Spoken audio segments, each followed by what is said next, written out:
Muy buenas con todos, les saluda el ingeniero Óscar Muñoz Horna nuevamente.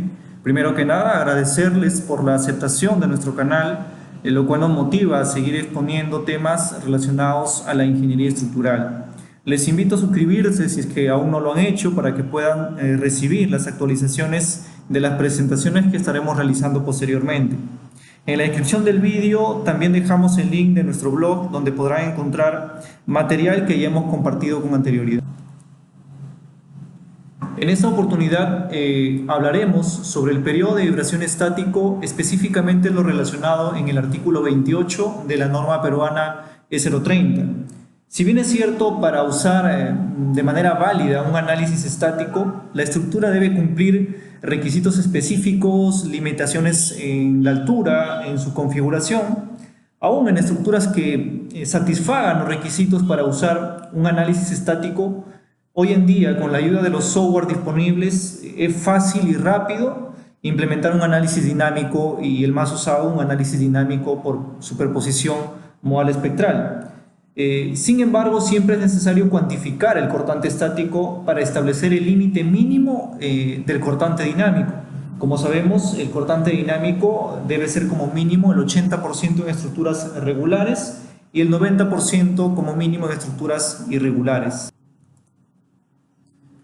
En el cálculo del cortante estático, la única variable que, valga la redundancia, varía, si que consideramos al peso como una constante, es el factor de amplificación dinámica C, que depende del periodo del suelo, del TL y del periodo mismo de la edificación, siendo el periodo de la edificación la cual es motivo de esta exposición. Según la norma, existen dos maneras de determinar el periodo de la estructura. Como podemos ver en la pantalla, en la parte izquierda, tenemos una expresión, digamos, bastante simple para determinar el periodo de vibración de la estructura, la cual se basa en la altura de la estructura, de la edificación, y en un parámetro CT. Estos parámetros han sido obtenidos usando mediciones o realizando mediciones de periodo de vibraciones en edificaciones existentes. Y alternativamente, también la norma me permite usar la expresión que nosotros conocemos como la expresión de Rayleigh. Para poder usar esta expresión es necesario someter a la estructura a un conjunto de fuerzas laterales, obtener los desplazamientos y con otros parámetros como el peso de la edificación poder aplicar esta expresión y obtener un periodo teórico de la estructura. Existen, digamos, dos condiciones básicas para poder aplicar esto según nuestra norma, esta expresión. La primera es que las fuerzas laterales que se apliquen para conseguir estos desplazamientos que vamos a usar en la expresión de Rayleigh tienen que ser semejantes a las fuerzas que produce el modo fundamental de la estructura o primer modo. Y también que los desplazamientos que nosotros digamos, obtengamos para poder aplicar esta expresión deben ser los desplazamientos del centro de masa, pero obtenidos con un análisis en traslación pura, restringiendo totalmente los giros, no solo obviando la excentricidad estructural, sino también la excentricidad accidental. Y esto es muy importante porque esto lo vamos a mostrar más adelante cómo es que se aplica esto usando el software ETABS. También la norma nos señala que cuando el análisis no considere la rigidez de los elementos no estructurales, el periodo fundamental T deberá tomarse como el 85% del valor obtenido con la fórmula ya mencionada o precedente. Esto la norma lo considera debido a que en la práctica la mayoría de ingenieros realizamos un modelo donde no consideramos los elementos no estructurales como los tabiques, que son los que influyen más en la rigidez de la edificación. Entonces, para que se pueda tomar esto en cuenta, la norma da una opción de que consideremos un 85%, obviamente disminuyendo este periodo, considerando la estructura un poco más rígida, y poder de esta manera calcular el cortante estático con esta fórmula. Veremos qué tanto influye o qué tan relevante es en algunos casos usar o determinar un periodo de vibración estático, digamos, de manera así explícita, usando la fórmula de Rayleigh. Veamos la importancia en este primer ejemplo. Tenemos una edificación baja, acentuada en un suelo tipo 3.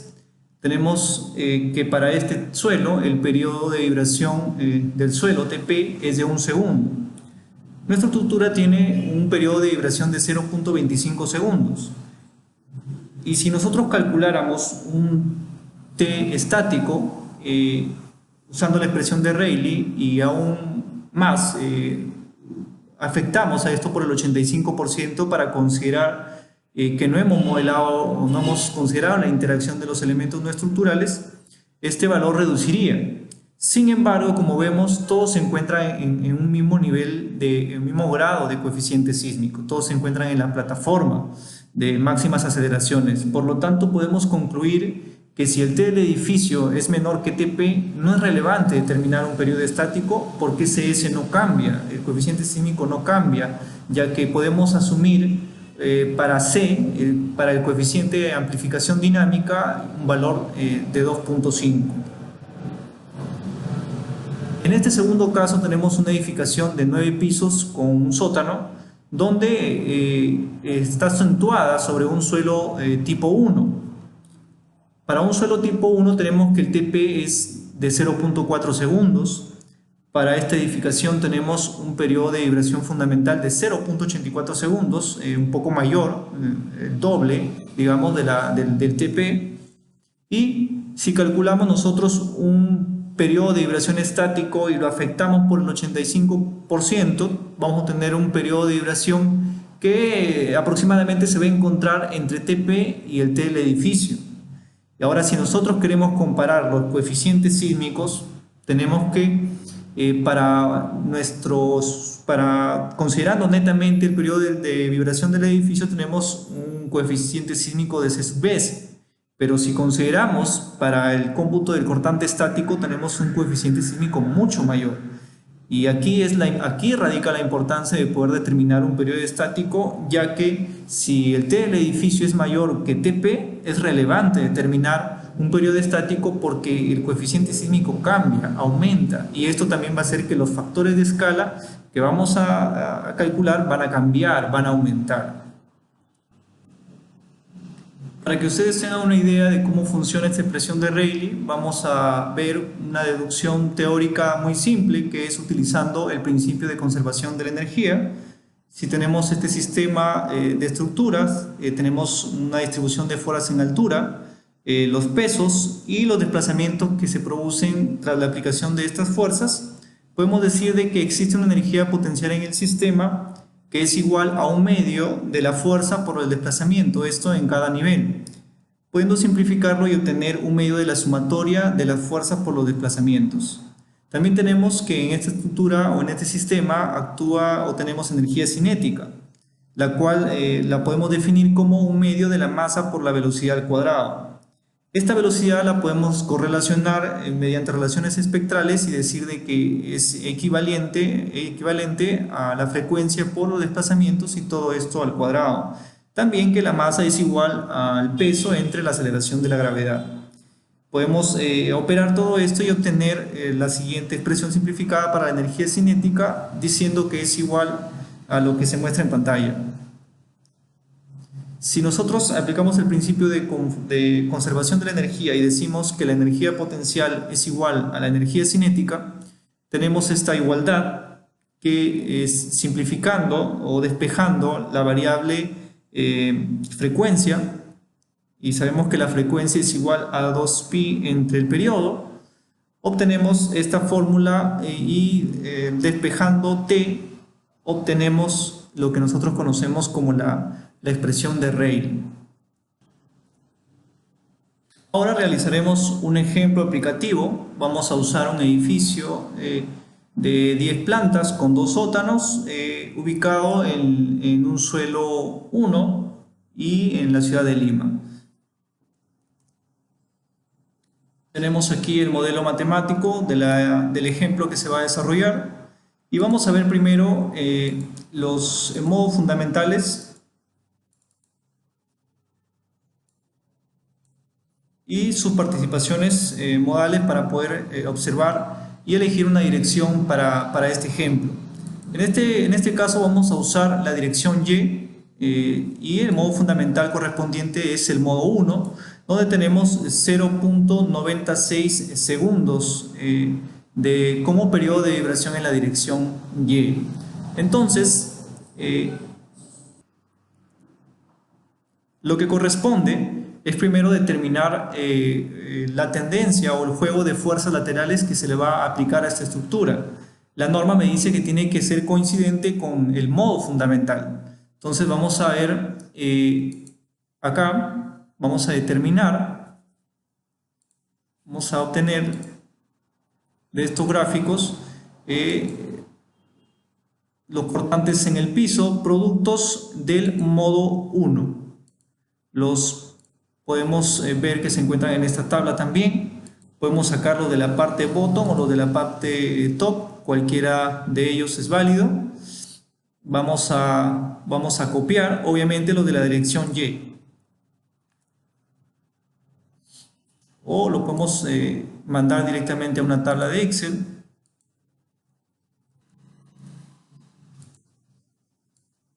Borramos todo esto. Vamos a pegar estos valores.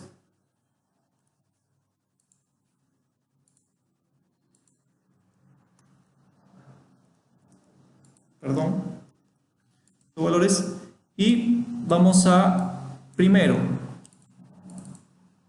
vamos a amplificar este cortante producto de ese modo, ya que tiene valores bastante bajos. Yo puedo amplificarlo, digamos, por 100, porque de antemano vamos a ir diciendo de que la expresión de Rayleigh no depende de la magnitud de la carga, pero sí depende de la forma de las cargas que se van a distribuir. En este caso vamos a utilizar la forma correspondiente al primer modo o modo fundamental. Y lo único que se va a variar en este caso es la magnitud, pero no incide esto en la determinación del periodo. Entonces vamos a multiplicar por 100 y vamos a hallar los cortantes. Vamos a hallar los cortantes como las diferencias de cortante de manera descendente.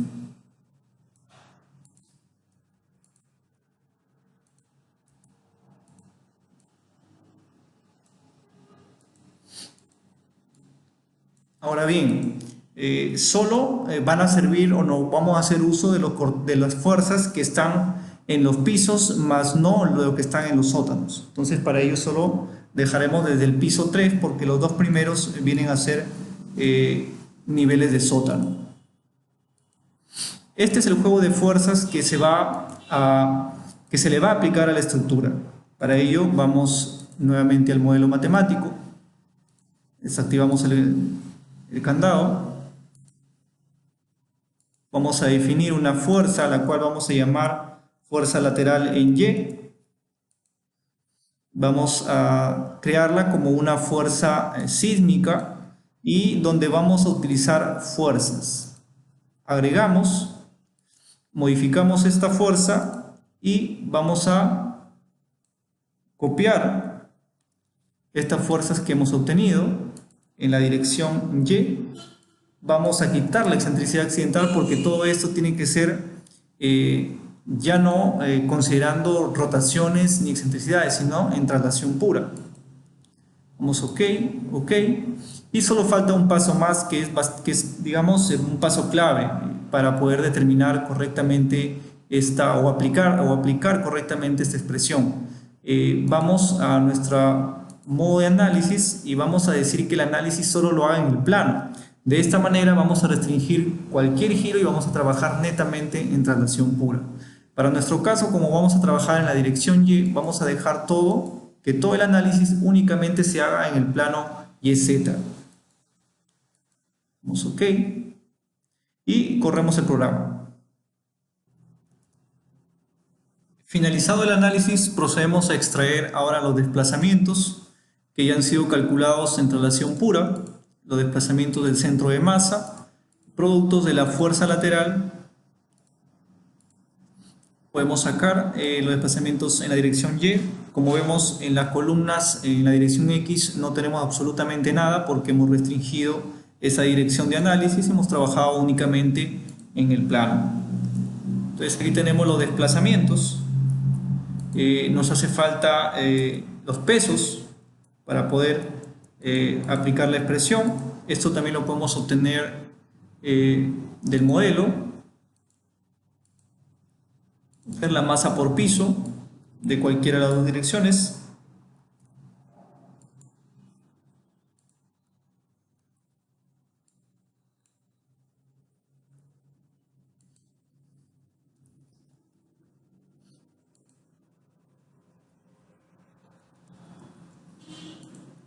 Multiplicando por la aceleración de la gravedad.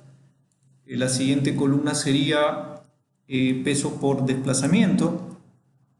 La siguiente podría ser fuerza por desplazamiento. Entonces, simplemente operamos.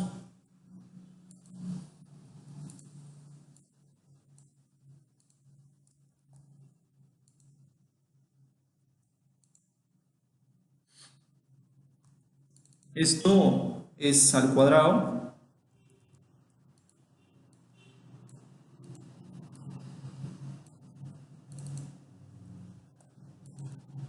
Hallamos la sumatoria.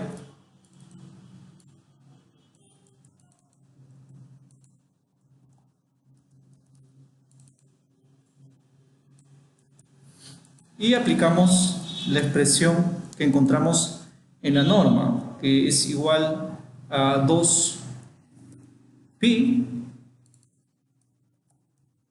por la raíz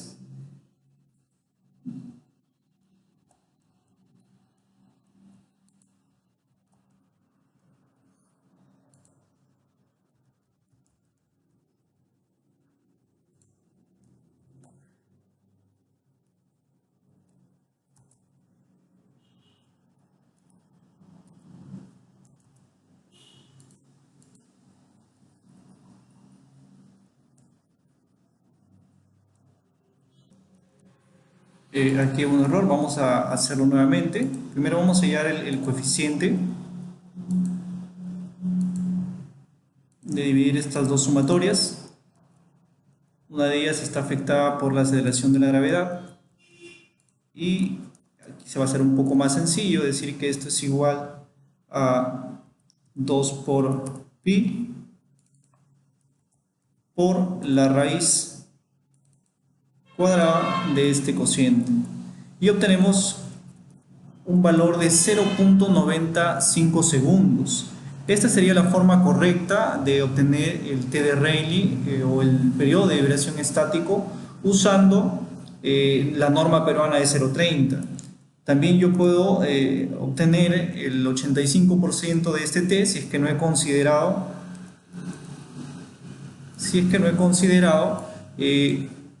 la interacción de los elementos no estructurales, llámese tabiques.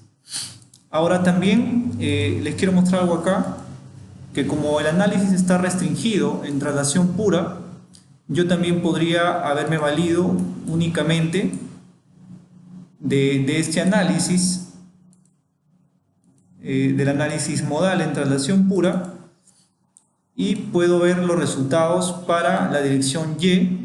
Obviamente todo está en Y y Z. Obtenemos un valor de 0.96, que básicamente es lo mismo, ¿no?